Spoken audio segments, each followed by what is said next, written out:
L-isem tal-Missier u tal-Iben u tal-Ispirtu Santu. Amen. Il-paċi ma'kom. Ħuti jew narfu ħtijietna biex nitħejjew tajjeb ħalli niċċelebraw il-misteri Quddiesa. Nistqalla Alla li jista' kollox u lilkom ħuti li jiena dnibt ħafna bil-ħsieb, bil-kliem, bil-emil u bil-ħallej dmirijieti ħtija tiegħi bl-akbar ħtija tiegħi. Għalhekk nitlob lill-Imqazza Marija dejjem Verġni, lill-Anġlu Qaddisin kollha u lilkom ħuti biex jitolbu għalija lill-Mulej Alla tagħna. Iħenna lina Alla li jista' kollox jaħfrilna dnubietna u jwassalna l-ħajja ta' dejjem.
Glorja l-Alla fil-għoli ta' smewiet u paċi fl-art l-bnedmin ta' rida tajba. Infaħruk, inberkuk, nadurawk, natuk ġieħ, inrodulek ħajr għal-glorja kbira tiegħek. Mulej Alla Sultan tas-sema, Alla Missier li tista' kollox, mulej Eben waħdini Ġesu Kristu, mulej Alla ħaruf t'Alla bin il-Missier. Inti tneħħid nubiet tad-dinja ħenna lina. Inti tneħħid nubiet tad-dinja il-qattal b'tagħna. Int li qiegħed fuq l-lemin tal-Missier ħenna lina. Għaliex int waħdek Quddies, int waħdek Mulej, int waħdek il-għoli Ġesu Kristu mal-Ispirtu Santu fil-glorja tal-Missier Alla. Amen. Nitolbu. U Alla intajtna l-grazzja tal-adozzjoni u għamiltna u li id-dawl. Għamel li għattiżjet ma jaħkmuna id-dlamijiet tal-ħażen. Imma nibqgħu dejjem imdawla bid-dija tal-verità tiegħek. Bibnek Ġesu Kristu Sidna li hu Alla. U miegħek jgħixu jsaltan fl-imkien mal-Ispirtu Santu għal dejjem ta' dejjem. Amen.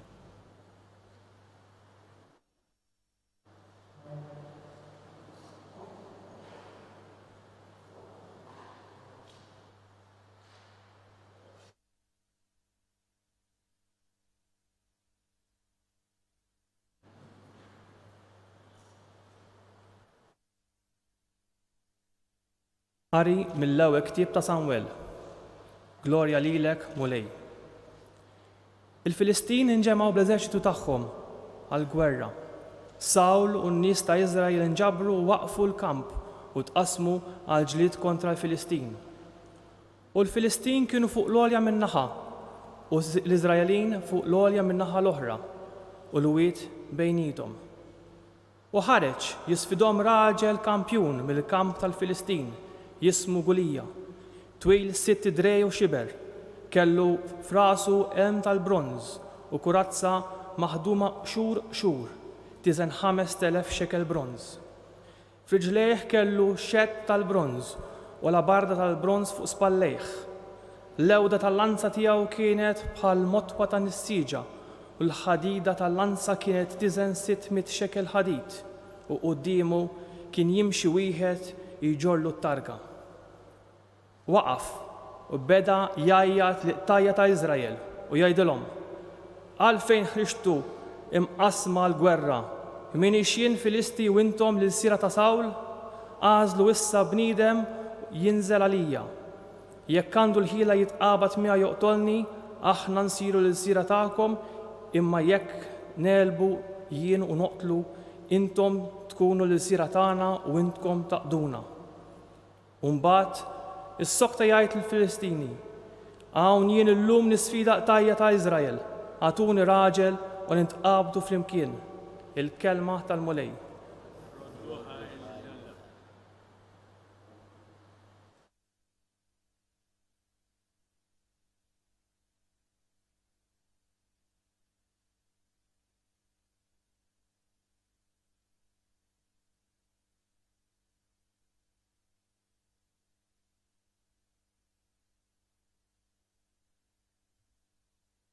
Salm responsorjali, ngħidlu flimkien, int l-għajnuna tiegħi mulej. Il-mulej id-dawl u s-salvazzjoni tiegħi, minn min għandi nibża? Il-mulej huwa l-ken tiegħi, quddiem min għandi nitwerwer. Ngħidu flimkien, inti l-għajnuna tiegħi mulej. Meta jquma lija l-ħżiena biex jaħtfuni u jikluni, dawk li għandhom għalija l-edewwa tiegħi huma jitfixklu u jaqgħu. Ngħidu flimkien, inti l-għajnuna tiegħi mulej. Imqar jekk eżerċtu jqum għalija, xejn ma tibża qalbi, imqar jekk gwerra tqum kontrija, jiena nibqa' qalbi qawwija. Ngħidu flimkien, inti l-għajnuna tiegħi mulej.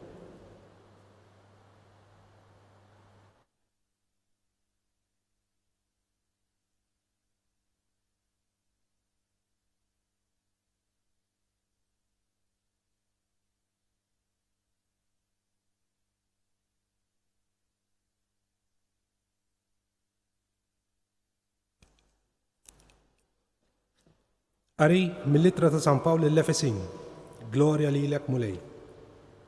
Twettqu fil-mulej u ssaħħu bil-qawwa tiegħu. Ilbsu l-armatura ta' Alla biex tkunu tifilħu tieqfu għat-tnassis tax-Xetan. Għax il-ġlieda tagħna mhijiex kontra d-demm u l-laħam, imma kontra s-setat, kontra l-qawwiet, kontra l-prinċipijiet ta' din id-dinja ta' dlamijiet, kontra l-ispirti ħżiena li jagħmru fil-wisa ta' smewiet. Għalhekk ħudu fuqkom l-armatura ta' Alla ħalli tkunu tistgħu tieqfu fi żmien il-ħażin. U wara li tkunu għamiltu ħilitkom kollha, iżommu weqfin. Żommu sħiħ mela, ħażmu ġenbejkom bil-verità, ilbsu il-kurazza tal-ġustizzja u xiddu riġlejkom bil-ħeġġa tal-Evanġelu tas-Slim.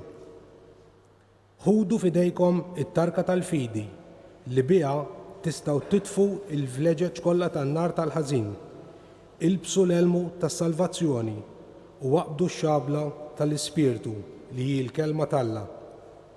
Itolbu dejjem fl-Ispirtu b'kull xorta ta' talb u f'kull ħtieġa. Isru fih bla ma tiefqu u itolbu għal ħtiġijiet tal-qaddisin kollha. Il-kelma tal-mulej.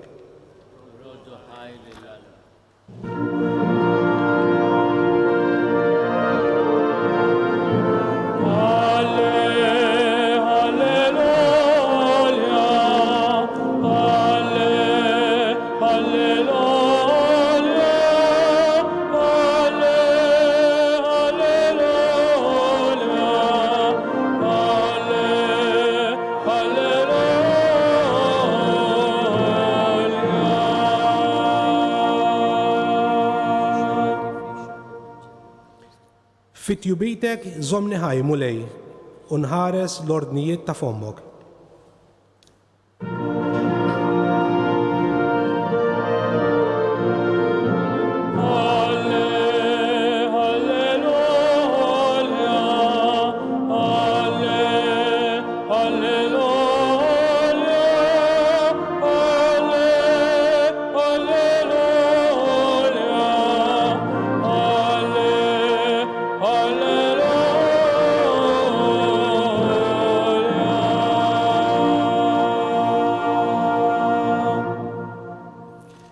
Il-mulej ma'kom. Qari mill-Evanġelju ta' San Mattew. Glorja lilek, mulej.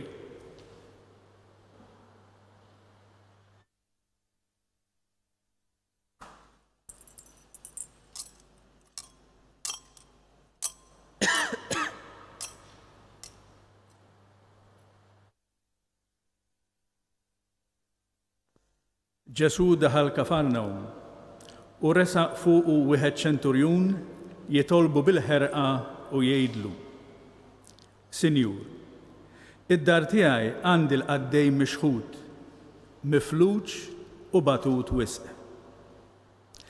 Qallu Ġesu: niġi jiena nfejqu. Sinjur, qallu dak iċ-ċenturjun, ma jistħoqlix li tidħol taħt is-saqaf tiegħi? Iżda inti għid kelma biss u l-qaddej tiegħi ifieq. Għax jien ukoll bniedem taħt is-seta ta' ħaddieħor. U jien stess għandi soldati taħti. Lil wieħed ngħidlu mur u jmur. Lil ieħor ngħidlu ejja u jiġi. U lil il-sir tiegħi ngħidlu għamel dan u jagħmlu. Ġesu baqa' mistaġeb meta sama dan u qal lil dawk li kienu miexja warajh: Tassew ngħidilkom f'ħadd minn Iżrael ma sibt fidi bħal din. Jiena ngħidilkom li għad jiġu ħafna mill-Lvant u mill-Punent u joqogħdu fuq il-mejda ma' Abram u ma' Iżakk u ma' Ġakob fis-saltna ta' Smewwiet. Waqt illi dawk li twildu fis-saltna jitkeċċew il-barra fid-dlam. Hemmhekk ikun hemm il-biki u t-teżżiż ta' snin. Imbagħad Ġesu qal liċ-ċenturjun: mur, ħajsillek kif hemmint. U l-qaddej fieq dak il-ħin stess. Din hija l-kelma tal-mulej, it-tifħil lilek Kristu.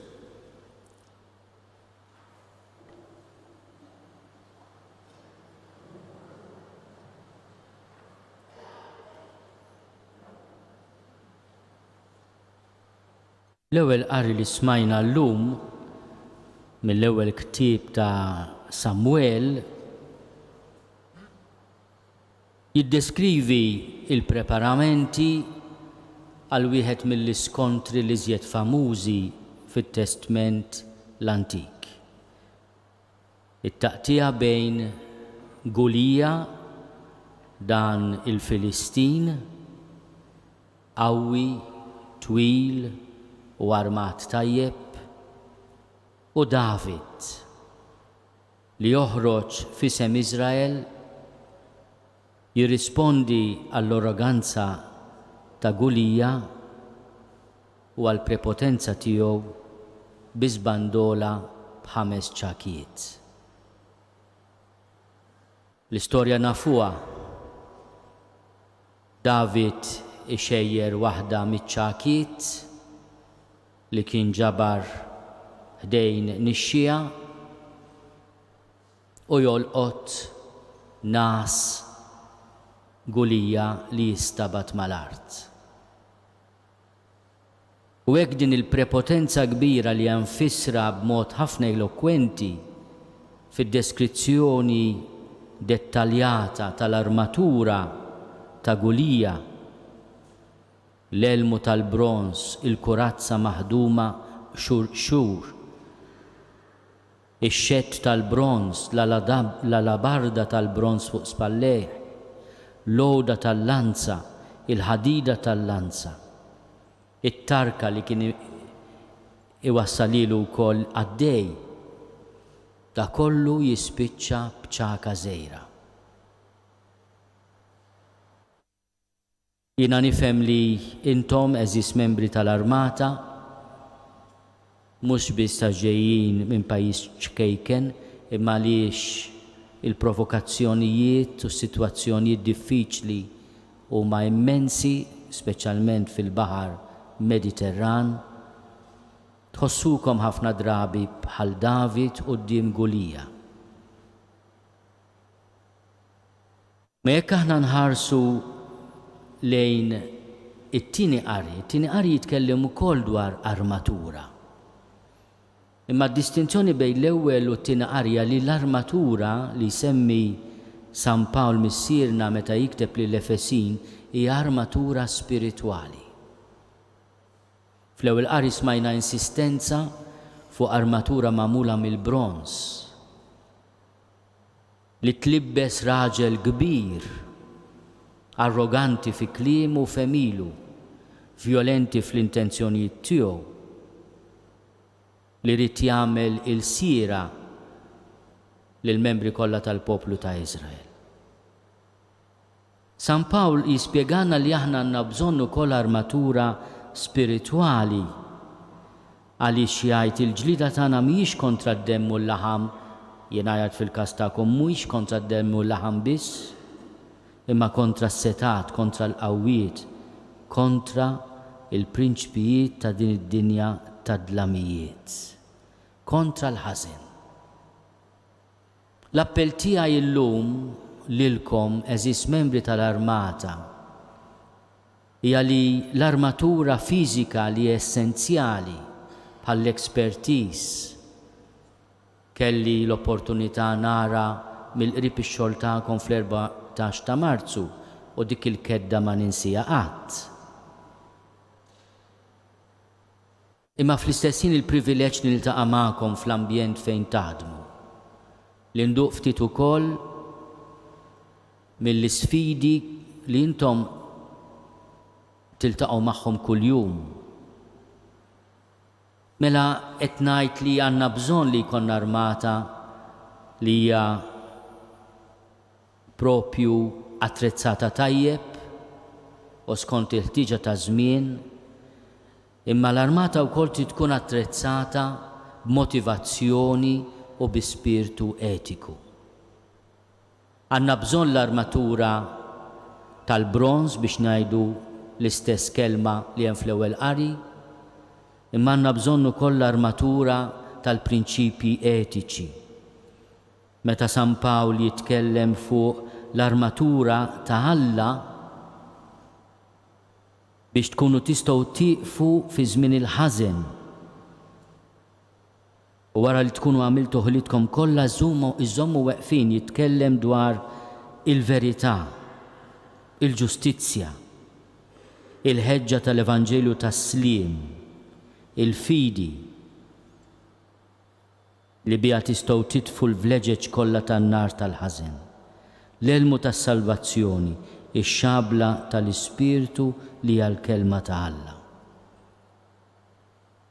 Dan huma terminoloġiji biex ngħidu qrib il-fidi tagħna nisranija, ma jekk ikolli nerġa' ntenni l-prinċipju li jotta l kulħadd anke għal min ma jemminx, u għali kull armata biex tieqaf kontra l-ħażen ma tix tkun biss attrezzata dak kollu li jeħtieġ materjali, imma rid ikollha wkoll prinċipju etiku. Trid ikollha l-motivazzjoni li l-ġlieda hija dik sewwa li allura anke fid-dinamika interna tal-armata, mod speċjali kif titħaddem l-awtorità u kif tingħax l-obbedjenza ikun hemm ukoll prinċipju etiku. Fil-Vanġelu nsibu bniedem tal-armata, ċenturjun, li jispjega li hu huwa bniedem ta' awtorità imma jmur quddiem Ġesu wkoll bħala bniedem li għandu l-awtorità fuqu. U jaċċetta wkoll li hemm l-awtorità tiegħu ta' bniedem tal-Armata Rumana, imma li Ġesu għandu qawwa spiritwali li hu jirrikonoxxi avolja mhux ludi, avolja pagan, jirrikonoxxi l-awtorità spiritwali ta' Ġesu. Jirrealizza wkoll li hu bniedem dajjef, bniedem li m'għandux is-safa ta' Ġesu u għalhekk joħroġ b'dik l-istqarrija ta' umiltà kbira li tant ikkommoviet il-Ġesu li aħna nfakru f'kull Quddiesa qabel nitqarbnu nużaw l-istess kliem ta' dan il-bniedem tal-Armata, ta' dan is-soldat ma jistħoqlix li tidħol taħt is-saqaf tiegħi. Immejt biss kelma waħda u ruħi tfieq, il-qaddej tiegħi jifieq. F'kull Quddiesa li tiġi ċelebrata madwar id-dinja kollha, il-Kattoliċi kollha qabel jitqarbnu jirrepetu l-kliem ta' dan is-soldat li peress li kellu l-esperjenza li għandu minnu taħtu imma għandu wkoll minnu fuqu, kien jaf x'inhi l-ubbidjenza. Jirrikonoxxa l-qawwa spiritwali, l-awtorità spiritwali ta' Ġesu. Sinjur, id-dar tiegħi għandi l-qaddej mixħud, mifluġ u batut wisq. Aqqas biss għandu l-ħila jgħidlu fejn jaquli, qed jgħidlu s-sitwazzjoni tiegħu. Imma Ġesu bl-imħabba tal-qalb imqazza tiegħu jaraf il-bżonn u r-risposta tiegħu hi niġi jien infejqu. Ma jistħoqlix li tidħol taħt is-saqaf tiegħi. Iżda int qgħid kelma biss u l-qaddej tiegħi ifieq. Il-mulej Ġesu huwa ħerqan li għal l-istedina tagħkom eżis membri tal-Armata jidħol fil-ħajja tagħkom mhux biex joħdilkom postkom imma biex iġibilkom il-fejqan, is-serħan tal-moħħ. U bħalma tlabna fil-bidu ta' din il-Quddiesa li hija talba tal-Knisja aħna wlied id-dawl maħniex wlied id-dlam. Kultant l-ambjent ta' madwarna ifakkarna fid-dlam tal-ħażin. Imma il-mulej bil-grazzja u bil-maħfra tiegħu iġeddidna ta' kuljum bħala wlied id-dawl. U tlabna flimkien mal-Knisja llum biex aħna nibqgħu dejjem imdawla bid-dija tal-verità tiegħek. Jiena nixtieq nirringrazzjakom f'isem il-poplu Malti ta' dak kollu li tagħmlu f'tant operazzjonijiet ta' salvataġġ, kultant ikolkom tirkupraw katavri mill-baħar. Imma jekk hemm avveniment li huwa xhieda ta' dak kollu li tippruvaw tagħmlu għal pajjiż u għas-salvataġġ ta' dawk iż-żewġ żgħażagħ fuq l-irdumijiet meta anke l-ġenituri tagħhom kienu għataw qalbhom li se jaraw il-uliedhom ħajjin. Kontu intom wara li avżakom ċittadin li mortu salvajtuhom.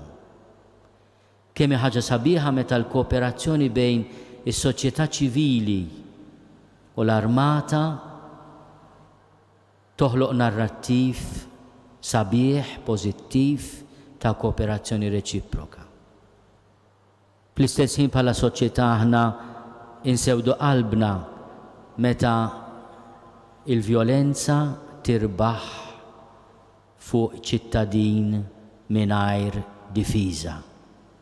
Li kun min ikun, tkun min tkun.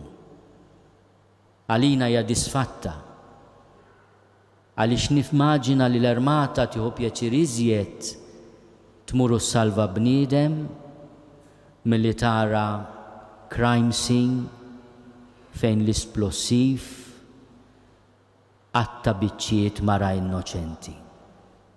Għamlet x'għamlet u qalet x'qalet. Kontu hemm intom, imma dakinhar ma stajtu tagħmlu xejn li ftaraw x'ġara. Jalla intom tkunu wkoll strument ta' ġustizzja. Mla ma tħarsu lejlu ċuħ u mingħajr biża'. Hekk għandna bżonn li tkunu. U għalhekk huwa dover tagħna li nitolbu għalikom, nappoġġawkom u nsegwukom bimħabba kbira. Il-mulej ibirek il-ħidma tagħkom. Ippermettuli l-aħħar kumment ħadd pjaċir li l-logotenent Muscat rat is-salm responsorjali u fakritni mhux biss fin-nisa vittmi tal-vjolenza, imma wkoll fin-nisa li huma parti integrali mhux biss mill-ħajja tal-Armata, issa ilkom iżjed minn 30 sena bil-preżenza tan-nisa bħala parti integrali mill-isforzi tagħkom ta' sigurezza l-pajjiż, imma f'dan il-jum li fih niċċelebraw is-70 anniversarju mid-dritt tal-vot għan-nisa irundu nsellmu lil kull mara f'pajjiżna, nibdew mill-President tar-Repubblika. Imma nitolbu biex is-soċjetà tagħna tkompli tiżviluppa f'soċjetà li tinkludi il-ġenju femminili u l-ġenju maskili f'sintesi sabiħa. Aħna irridu natu omaġġ lil tant ommijiet, lil tant nisa li jaħdmu fid-dar tagħhom fiskiet, lil tant għalliema, lil tant nisa li qegħdin fl-arti, fis-soċjetà, fil-kummerċ, f'kull qasam. Anke huma bħal kulħadd għandhom bżonn is-sikurezza li tista' toffri l-Armata. Għatuna l-grazzja bil-ħidma tagħkom li ngħixu f'pajjiż fejn inħossnuna żguri, protetti u qatt medda. Il-mulej iberikkom.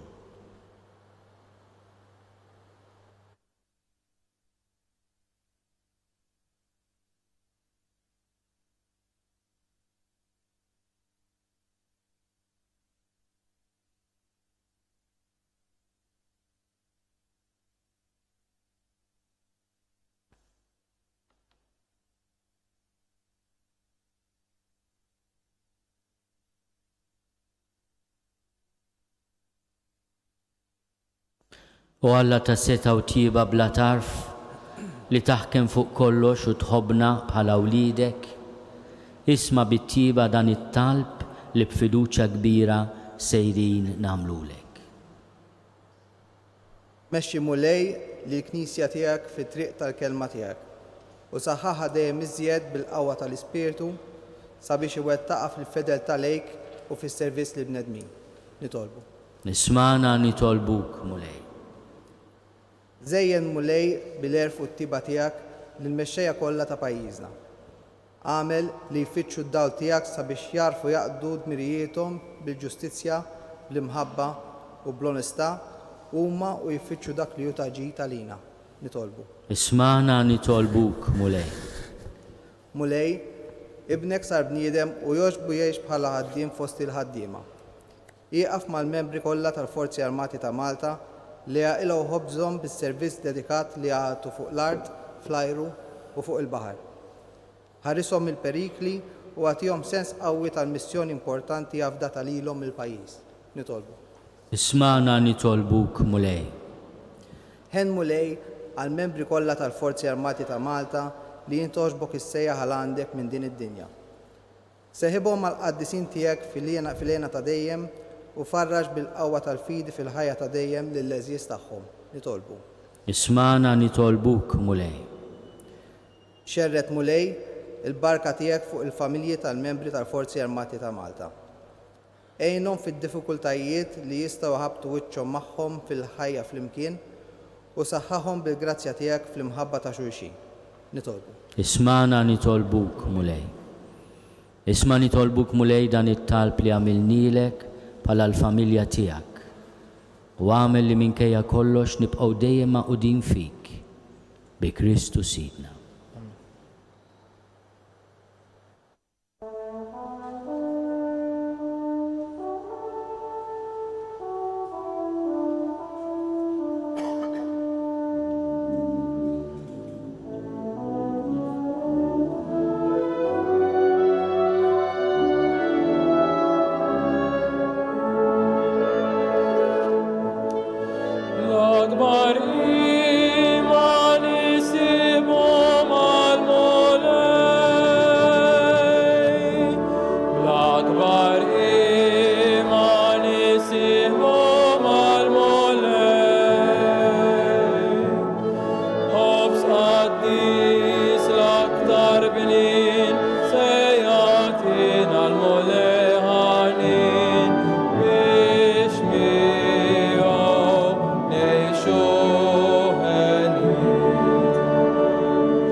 Imbirek int mulej Alla tal-ħolqien kollu għax fit-tjubitek tajtna l-ħobs li qegħdin nofrulek.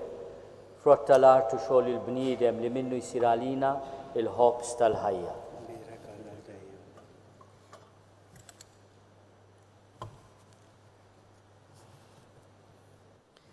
Imbirek int mulej Alla tal-ħolqien kollu għax fit-tjubitek tajtna l-imbik li qegħdin nofrulek. Frott tad-dili għaw xogħol il-bniedem li minnu jsir għalina x-xorb tar-ruħ.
Nitolbu ħuti biex is-sagrifiċċju tiegħi u tagħkom ikun jogħġob lil Alla l-Missier li jista' kollox.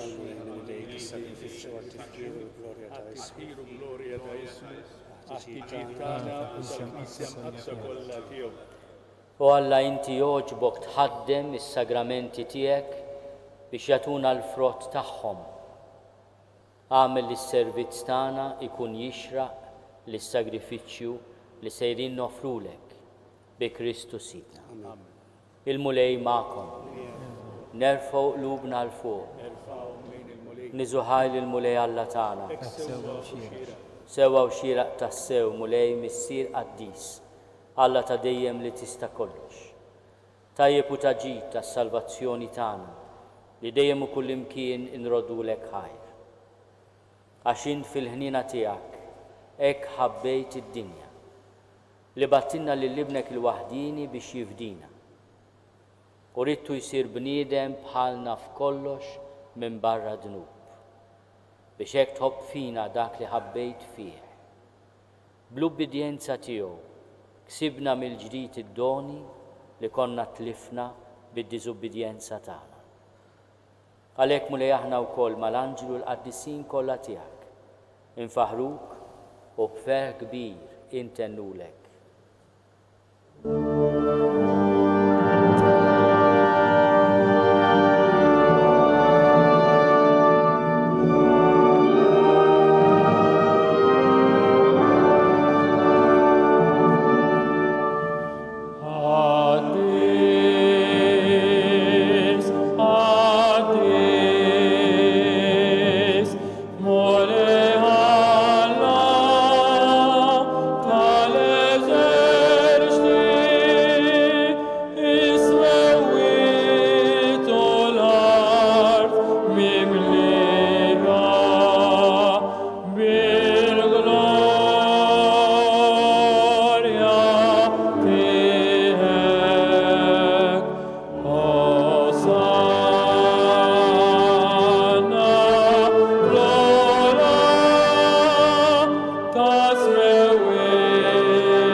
Qaddis tas-sew int mulej u jistoqlok it-tifħir tal-ħolqien kollu. Għax bibnek Ġesu Kristu Sidna u bil-qawwa tal-Ispirtu Santu inti tagħti l-ħajja kollox tqaddes u tibqa' dejjem tiġbor għalik poplu biex mindlu is-sem sanżula issirlek offerta safja. Għalhekk mulej ġejna quddiemek dawn l-offerti biex ikunu konsagrati lilek. Miċ-ċokontana nitolbuk qaddishom bl-Ispirtu tiegħek biex isiru l-ġisem u d-demm ta' ibnek Ġesu Kristu Sidna li bi kmandament tiegħu qegħdin niċċelebraw dan il-misteru. Għaxu fil-lejli fih ngħata lina ħal-ħobs, radlek il-ħajr, birek, qasam, tali d-dixxipli tiegħu u qal: ħudu u kulu l-koll minn dan, għax dan huwa ġismi li jingħata għalikom.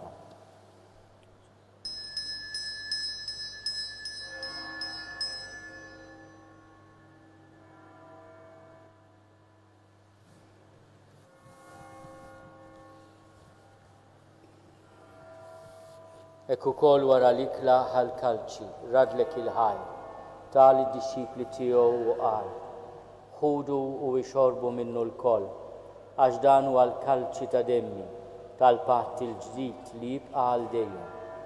Id-demm li jxerret għalikom u għall-bnedmin kollha għal maħfra ta' dnubiet. Għamlu dan tifkira tiegħi.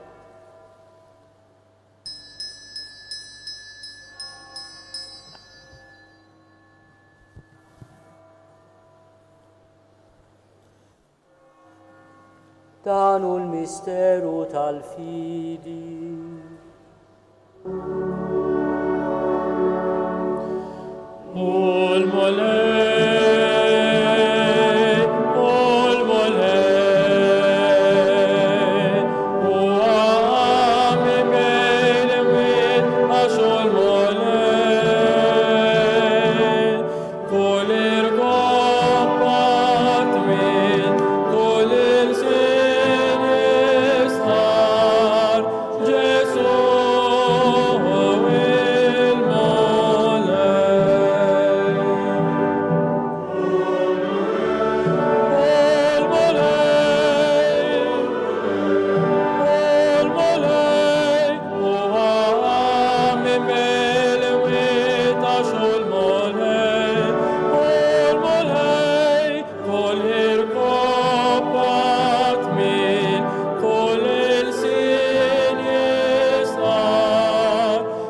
Għalhekk mulej aħna u nagħmlu dan tifkira tal-passjoni li biha ibnek fdina u tal-qawmin u tluħ glorjus tiegħu fis-sema. Aħna li qegħdin nistennew u nittamaw it-tieni miġġja tiegħu, rat il-ħaj nofrulek dan is-sagrifiċċju ħaj u qaddis. Ħares nitolbuk lejn l-offerta tal-Knisja tiegħek. Araf fiha l-vittma li bis-sagrifiċċju tagħha rid terġa' tħabbibna miegħek. Għamel li aħna li se nissaħħu bil-ġisem u d-dem ta' ibnek, nimplew bl-Ispirtu qaddis tiegħu u nkunu ġisem wieħed u ruħ waħda fi Kristu. Nitolbuk illi hu jagħmel minna offerta li tibqal dejjem quddiemek biex inkunu nistgħu niksbu l-wirt mal-magħżulin tiegħek, mal-Verġni Mqazza Alla Marija, mal-Apostli u mal-Martri Glorjużi tiegħek u mal-qaddisin kollha li kif nittamaw jidħlu dejjem għalina quddiemek. Għamel nitolbuk mulej li din il-vittma li terġa' tħabbeb lilna miegħek tkun ukoll ta' salvazzjoni għad-dinja kollha. Wettaq fil-fidi u fl-imħabba il-Knisja tiegħek tul il-mixja tagħha fid-dinja. Il-qaddej tiegħek il-Papa Franġisku, l-isfijiet tagħna Charles u Mario, l-isfijiet kollha u l-ministri tiegħek u l-poplu kollu li inti ksibt għalik. Ilqa bit-talb u x-xewqat ta' din il-familja li inti ridta tinġabar madwarek u għader mis-sirħanin li l-ulidek kollha kull fejn jinsabu u għaqqadhom miegħek il-koll. Ħenna l-ħutna mejtin għal daw kollha li ħallew din il-ħajja fis-sewwa tiegħek. Daħħalhom fis-saltna tiegħek fejn nittamaw li aħna wkoll qed naslu biex il-koll flimkien nitaxqu għal dejjem bis-sebħ tiegħek bi Kristu Sidna illi bih inti tfawwar lid-dinja kull ġid. Bi Kristu ma' Kristu fi Kristu jingħata lilek Alla Missir li tista' kollox flimkien mal-Ispirtu Santu kull ġieħu glorja għal dejjem ta' dejjem. Ejjew nitolbu kif għallimna u ridna nagħmlu li bent Alla għas-salvazzjoni tagħna.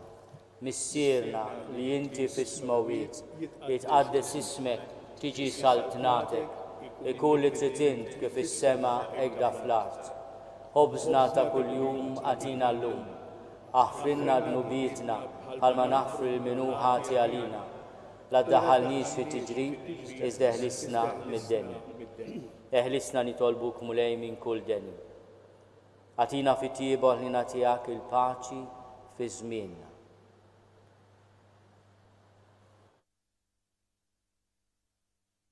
Xinkunu ħielsa dejjem mid-dnub u mħarsa minn kull inkwiet. Aħna u nistennew u nittamaw ilejna u l-miġja tas-Salvatur tagħna Ġesu Kristu. Xtiegħek jassaltna l-qawwa u l-glorja l-dejjem. Mulej Ġesu Kristu li għat lill-Apostli tiegħek. Inħallilkom is-sliem, nagħtikom is-sliem tiegħi. La tħares lejn dnubietna, iżda ħares lejn il-fidi tal-Knisja tiegħek. Għati jaslimu l-għaqda li int trid fiha int li tgħixu s-saltan għal dejjem ta' dejjem. Il-paċi tal-mulej tkun dejjem magħkom. Għatu l-paċi lil xulxin.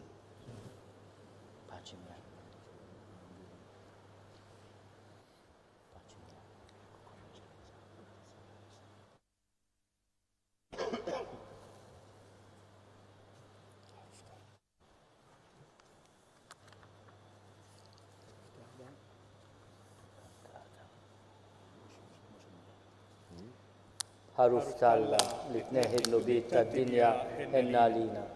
Ħaruf talla li tneħħi l-nubiet tad-dinja ħenna għalina. Ħaruf talla li tneħħi l-nubiet tad-dinja għatina il-paċi.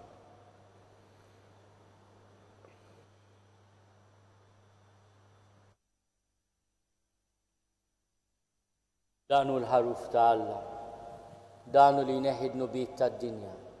Ħenin dawk li huma mistiedna l-ikla tal-ħaruf. Mulej ma jistoqlix li tidħol taħt is-saqaf tiegħi iżda jtbiss kelma waħda u ruħi tkun infejqa.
talba tarat il-ħajr.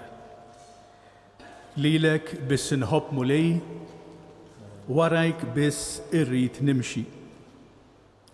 Lilek biss irrid infittex u lilek biss irrid naqdi. Nitolbok mulej ikmandani dak li trid. Irrid naqdik bil-ferħ kollu ta' qalbi. Għaliex mhux l-indiema, imma l-imħabba issejjaħ li lejk. Għamel mulej li nkun kapaċi nisma dak li inti tixtieq minni, ejni nejx dak li tikmandani u ikmandani dak li trid. Għamel illi nsibuk mulej, għax qabel ma nsibuk ma nistriħux. Fik biss tinsab lena u l-mistrieħ tagħna. Inti għamiltna lik, o Alla, u qalbna ma ssib qatt kwiet jekk ma tistriex fik.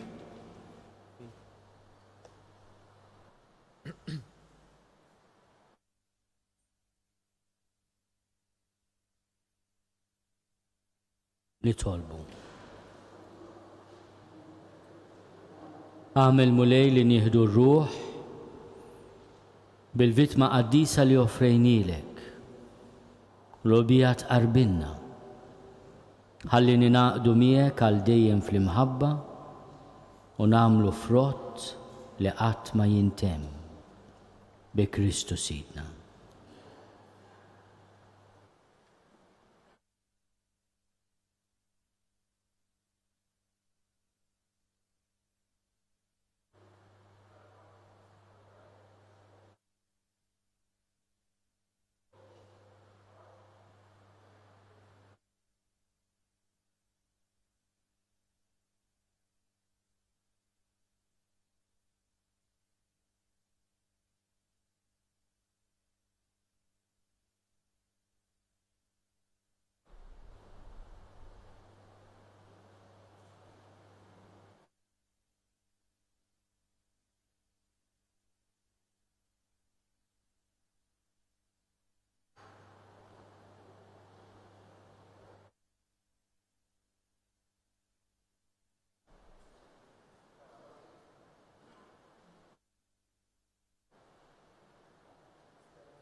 Il-mulej ma'kom.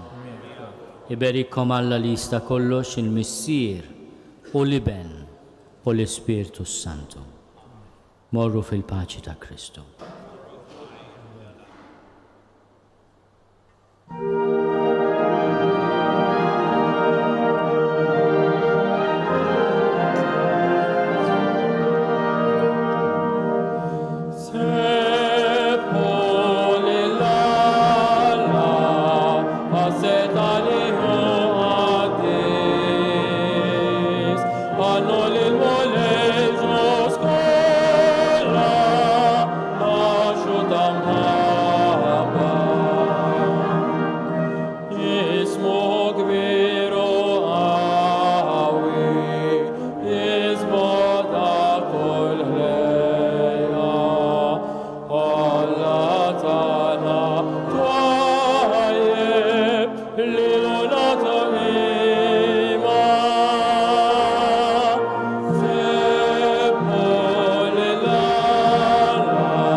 Setane